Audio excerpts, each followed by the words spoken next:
మార్కాపురం నియోజకవర్గం poll management cluster incharge కందుల రామిరెడ్డి తెలుగుదేశం నాయకులు మార్కాపురం పట్టణంలోని ఎమ్మెల్యే క్యాంపు కార్యాలయంలో ప్రెస్ మీట్ నిర్వహించారు. కందుల రామిరెడ్డి మాట్లాడుతూ 2021వ సంవత్సరం మే నెలలో అప్పటి ముఖ్యమంత్రి జగన్మోహన్ రెడ్డి 17 కాలేజీలతో పాటు మార్కాపురం కాలేజీ కూడా వర్చువల్ గా శంకుస్థాపన చేశారన్నారు.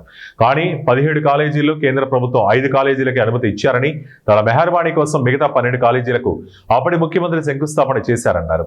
2021వ సంవత్సరం మే నెలలో శంకుస్థాపన చేసిన మెడికల్ కాలేజీ 2024 సంవత్సరం అధికారం కోల్పోయేటప్పటి వరకు 3 సంవత్సరాల కాలంలో మెడికల్ కాలేజీ ఎందుకు పూర్తి చేయలేదని ప్రశ్నించారు.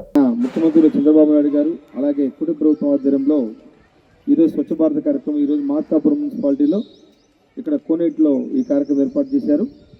ఈ కార్యక్రమం చేసినటువంటి అధికారులకు అలాగే మున్సిపల్ సిబ్బందికి అలాగే నాయకులకు అందరికీ నమస్కారం తెలియజేస్తూ, ముఖ్యంగా ఈ కోనేరు విషయం గురించి అందరికీ తెలిసిన విషయమే.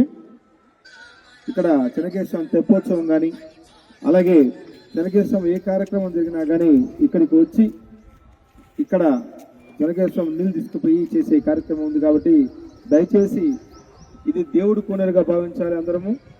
ఇక్కడ చుట్టుపక్కల వారు కూడా వ్యర్థాలను దీంట్లో వేయవద్దు. ఇప్పుడు క్లీన్ చేసిన తర్వాత మున్సిపల్ కమిషనర్ గారు కూడా చెప్పారు, దీన్ని కొద్దిగా మెయింటైన్ చేద్దాం సార్, కొంచెం ఇంక దీంట్లో కూడా బ్లీచింగ్ అంతా ఏర్పాటు చేసి ఇబ్బంది లేకుండా ఈ నీళ్ళని కూడా బాగా చేద్దామని చెప్పారు. కాబట్టి ఇంటి పరిసరాలు మాత్రం తప్పకుండా గమనించండి. మీ వ్యర్థాలు దీంట్లో వేసి మనము మన పరిసరాలనే పాడు చేసుకుంటున్నాము.